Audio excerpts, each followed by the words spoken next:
Te llega el resumen de la tarjeta.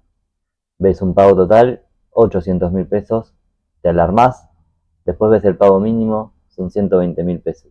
Decís, bueno, pago el mínimo y después me acomodo. El problema es que muchas veces ahí empieza el ciclo de la deuda.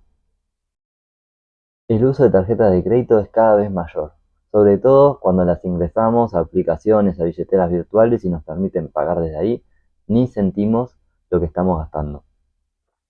En el último año, en Argentina, se incrementó muchísimo la morosidad de los hogares en los resúmenes de tarjeta de crédito. Y esto es un gran problema, porque cada vez se hace una bola más grande. Por eso es importante que entendamos cómo se usan usarlas responsablemente para evitar problemas mayores. Acá tenemos un ejemplo que creamos para evitar el uso de cualquier banco en particular, que nos sirve para ver los detalles de todo lo que estamos viendo cuando recibimos un resumen. Primero, obviamente, lo que vamos a ver es el pago total. Eso es lo que debemos a la fecha en este resumen, que es lo que todos miramos. Y al lado siempre va a estar lo que es el pago mínimo. Pero encima de eso, lo que vemos es el límite de crédito y cuánto tenemos disponible. El límite de crédito, a lo que hace referencia, es cuánto es el tope total que nos va a prestar el banco, ¿sí? Porque es plata que le estamos debiendo al banco o al emisor de la tarjeta, sumando todos los consumos que tuvimos durante ese periodo y todos los cargos que tenemos en cuotas, ¿sí? En consumos que están diferidos. El disponible va a ser lo que todavía nos queda de saldo para poder seguir usando. Luego vamos a ver en el detalle de consumos, primero los detalles de los consumos del periodo, que van a sumar todo lo que fuimos usando la tarjeta desde el último cierre hasta ahora. Y ahí tenemos lo importante que es la fecha de cierre, ¿sí? Que está en este caso arriba. ¿Sí? La fecha de cierre es el día en el cual la tarjeta deja de contar los pagos para ese periodo. Entonces, en este caso era el 10 de mayo. El 10 de mayo, todos los consumos que vengan a partir del 11 de mayo van a entrar en el resumen siguiente, ¿sí? No en este resumen. Pero lo importante que tenemos acá es que ese día no es el día del vencimiento de la tarjeta, ¿sí? En este caso el día de vencimiento era el 30 de mayo. Entonces, todos los consumos que hagamos hasta el 10 de mayo vamos a tener para pagarlo hasta el 30. Y todos los consumos que se hagan posteriores al 10 de mayo serán recién en el siguiente vencimiento. Por lo tanto, se van difiriendo y se van cargando. Después, en los consumos vamos a tener, en este caso nos muestran los consumos que vienen de cuotas de periodos anteriores. ¿Sí? Hay resúmenes que también nos muestran cuáles son los consumos que tenemos futuros de cuotas que ya tenemos. Cuando sacamos algo en 12 cuotas, lo van sumando. Cuando sacamos algo en 6 cuotas, todo eso ya está financiado, ¿sí? Y está parte del crédito que estamos usando. Luego tenemos cargos, comisiones, impuestos, ¿bien? Y en caso de que no hayamos pagado el total del periodo anterior, vamos a tener un cargo por financiación e intereses, ¿sí? Entonces, por ejemplo, vemos el detalle de cuánto nos financió, ¿sí? El periodo anterior, si veníamos financiando 245.000 pesos. Y si este periodo pagamos el pago mínimo, vamos a estar financiando la diferencia. Después, sobre la derecha, vemos lo que son las tasas, ¿sí? Acá vamos a ver 3 tasas. Normalmente, cuando se habla de tasas a nivel bancario, se habla de TNA o de TEA. Lo importante, la tasa más importante es la última, la del CFT, que es costo financiero total. ¿Por qué? Porque esta va a incluir todos los gastos, todos los impuestos, el cálculo anual de la tasa, que va a ser más representativa para alguien que no está formado en finanzas, de cuál va a ser la tasa que efectivamente va a pagar, ¿sí? La TNA y la TEA son cuestiones de cálculo de intereses, pero el costo financiero total es la que mejor nos describe cuál va a ser lo que efectivamente paguemos el momento de financiar o no pagar el total de nuestra tarjeta. Acá en Excel vamos a ver qué pasa cuando empezamos a pagar el pago mínimo en vez de hacer el pago total. Supongamos que tenemos un consumo mensual de 500.000 pesos. Entonces el saldo que va a haber el primer mes en la tarjeta va a ser 500.000 pesos. El banco nos va a ofrecer hacer un pago mínimo, en este caso pongámosle 125.000 pesos, lo cual nos va a generar un saldo financiado de 375.000. Ese saldo financiado va a empezar a pagar intereses, ¿sí? En este caso suponemos una tasa del 4%, puede ser más, puede ser menos, depende de las condiciones de la economía. Entonces, ¿qué pasa el resumen que sigue? El resumen siguiente, volvemos a tener nuestro consumo normal de 500.000 pesos y el saldo ya no es de 500.000 ahora. El saldo es los 500.000 más los 375.000 que financiamos del periodo anterior, más los 15.000 pesos de intereses y gastos. En este caso, si estuvimos complicados para pagar los 500.000, obviamente para pagar los 890, probablemente también tengamos dificultades. El banco nos vuelve a ofrecer. Paga el mínimo, son 200, ahora va a ser mayor porque el saldo es mayor, obviamente. En este caso vamos a suponer un porcentaje constante del 25%, nos va a dar 222.000 pesos, lo cual nos va a dejar un saldo restante de 667.000 que van a pasar para el siguiente periodo. Y lo que va a generar más intereses todavía. Entonces, fíjense cómo rápidamente, ¿sí? En unos meses, ya a partir del quinto mes estamos pagando el pago mínimo en 404.000 pesos. Y ya a partir del mes 9 ya empezamos a pagar más del pago mínimo que de nuestros consumos. ¿Sí? Entonces, ¿cuál es el problema? ¿Cómo se va incrementando este saldo? ¿Sí? ¿Y cuál es la deuda que vamos teniendo? Entonces, en 9 meses ya estamos pagando, como si estuviéramos pagando el total original, pero solamente pagando el mínimo y dejando más de 1,5 millones de pesos a financiar, lo que genera más de 60.000 pesos, en este caso, de intereses. ¿Sí? Entonces, acá hicimos una simulación de cómo quedaría a 18 meses, habiendo pagado un total de 920.000 pesos de intereses y aún debiéndole al banco 2.246.000. Por eso decimos que el pago mínimo es una rueda que se va incrementando y que cada vez es peor. ¿Por qué? Porque en este caso igual mantuvimos el porcentaje de pago mínimo sobre el saldo total constante. El banco, además de esto, que ya vemos cómo se va incrementando la deuda y todo eso, lo que va haciendo también es, a medida que se va usando el crédito y que se va usando este pago mínimo, este porcentaje normalmente se va subiendo, ¿sí? Y cada vez va siendo mayor, mayor, mayor respecto al pago total.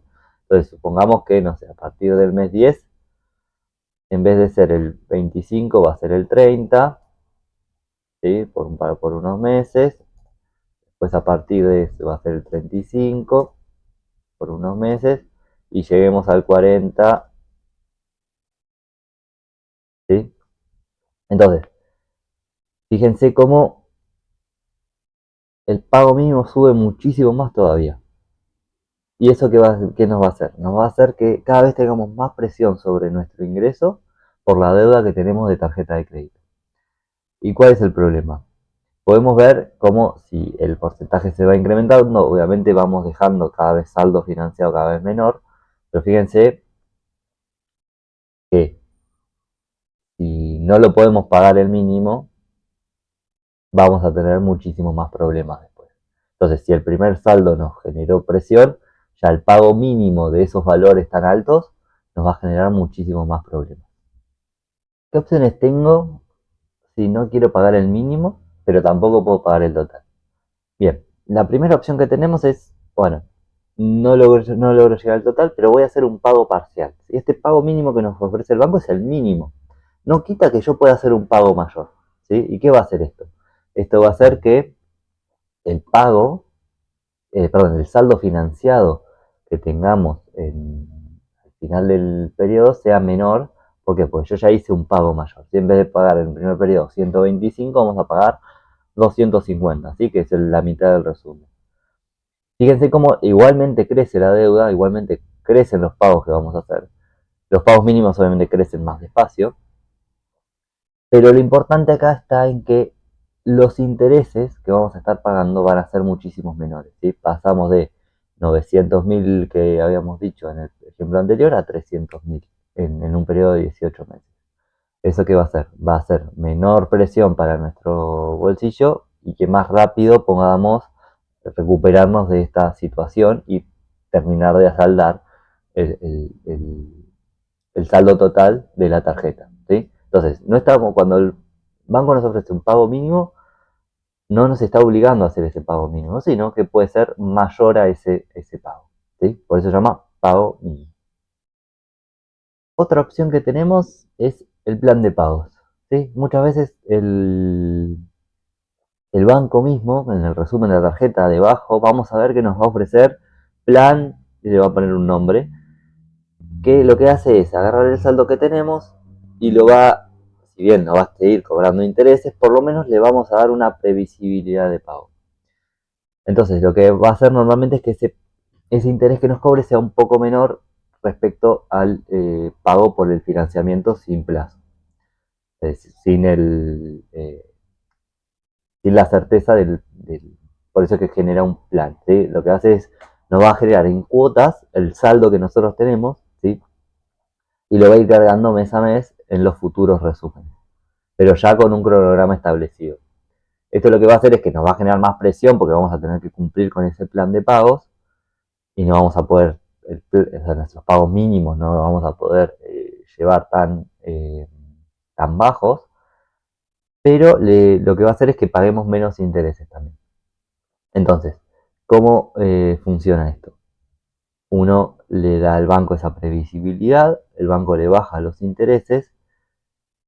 ¿Y cuándo puede ser esto viable? Cuando uno sabe que está pasando por un momento que es temporal, porque tuvo que financiar algo que con la tarjeta que no podía pagar, no cuando son consumos recurrentes. ¿Por qué? Porque acuérdense, como vimos en los ejemplos anteriores, que los consumos recurrentes se van a seguir acumulando y van a hacer que el saldo siga creciendo. Entonces, si fue una situación puntual, podemos llegar a utilizar un plan de pagos para ajustar que nuestros ingresos se ajusten a la capacidad de pago que tenemos y poder pagar el saldo de la tarjeta sin generar exceso de intereses. También tenemos opciones de utilizar un préstamo personal, ¿sí? A veces los bancos nos ofrecen un préstamo personal que no tiene destino único, que al tener también una previsibilidad en el flujo de los pagos que vamos a hacer, puede que nos genere ya sea o mayor plazo o menor tasa o una combinación de ambas y que se ajuste más a nuestros ingresos. Entonces, si bien tomar una deuda para pagar otra deuda no es una solución y va a seguir generando problemas, lo que tenemos que tener en cuenta es que puede que sea una solución temporal siempre y cuando solucionemos el problema de fondo para que no se siga repitiendo en el futuro. Y también tenemos la opción de refinanciar. Esto cuando pasa cuando uno no está cumpliendo con los pagos mínimos, ¿sí? Uno entra en deudas, uno entra en mora. A veces, si esa mora escala, los bancos venden la deuda a un estudio de abogados que va a iniciar acciones judiciales y vamos a tener complicaciones a nivel de crédito dentro del Banco Central. En estos casos, antes de que llegue a esa instancia, lo mejor es llamar al banco, poder hablar y pues, con la situación, plantear la situación de cómo está uno, cuál es la situación actual y cómo puede hacer. Y el banco va a estar contento de, en vez de vender la deuda, que la vende muy barata, tratar de buscarle alguna alternativa para poder refinanciar y hacer algún plan mejor para las condiciones para ambas partes. Aunque va a tener un costo alto, obviamente, porque estamos en mora y estamos acumulando intereses cada día que no estamos pagando. Bien, como dijimos, esto no es una solución. Esto puede ser un parche temporal para poder saltear un momento, una financiación que no se llegó, pagar un incendio. Pero el proceso para poder salir efectivamente de las deudas tiene una serie de pasos. ¿Eh? Entonces, lo primero que tenemos que hacer es revisar nuestra situación crediticia, es decir, tener todos los créditos que nosotros tenemos en mano y saber cuáles son, con qué tasas estamos pagando, a quién le estamos debiendo, cuáles son los plazos de pago y cuáles son las condiciones de esa financiación que estamos teniendo en todas las condiciones de deuda. Bien, una vez que tenemos eso ordenado, lo primero que vamos a hacer es ver de nuestros ingresos, nuestros gastos, qué es lo que podemos frenar. ¿Sí? Cuáles cosas no son prioritarias que estamos gastando y que podemos recortar para que vayan completamente al pago de deudas y no se genere esta bola de nieve de deudas que crecen y crecen y crecen y cada vez se hacen más impagables. Después, una vez que tenemos eso, que ya sabemos, vamos a hacer un presupuesto, vamos a mirar a futuro. Bien, los próximos meses, ¿en qué voy a gastar, en qué no? Y cuánto de mi ingreso voy a destinar a el pago de deudas. Cuanto mayor pueda ser el gasto en pago de deudas, va a ser mejor y va a ser más rápida la salida. Obviamente, si logramos y tenemos posibilidades de hacer incrementar nuestros ingresos, también que este destino sea el pago de deudas. Una vez que ya sabemos cuánto vamos a destinar al pago de deudas, vamos a agarrar el orden de todas las deudas que tenemos y vamos a elegir por los criterios que pueden ser de criterio de tasa, criterio de montos, criterios de tiempos o de condiciones, podemos ver cuál va a ser el primer préstamo que vamos a pagar, ¿sí? Para ir cancelándolos de manera progresiva y que cuando cancelamos un crédito dejamos de pagar esos intereses, empecemos a usar ese dinero extra que no estamos pagando en intereses para pagar otro préstamo, ¿sí? Hacer una bola de nieve, el efecto bola de nieve que sea eh, eh, de manera benigna para nuestras finanzas y no que sea perjudicial y que nos termine ahogando cada vez más. Desde ese consultora, lo que nos dedicamos es a acompañar a agentes en todo en este proceso. Si vos tenés problemas con deudas, necesitas que te acompañemos, necesitas que te ayudemos a armar un plan para poder salir de este ciclo, no dudes en contactarnos, seguirnos en nuestras redes, en nuestro Instagram, acá en YouTube, para poder seguir teniendo más contenido y contactarnos para que podamos agendar una primera visita.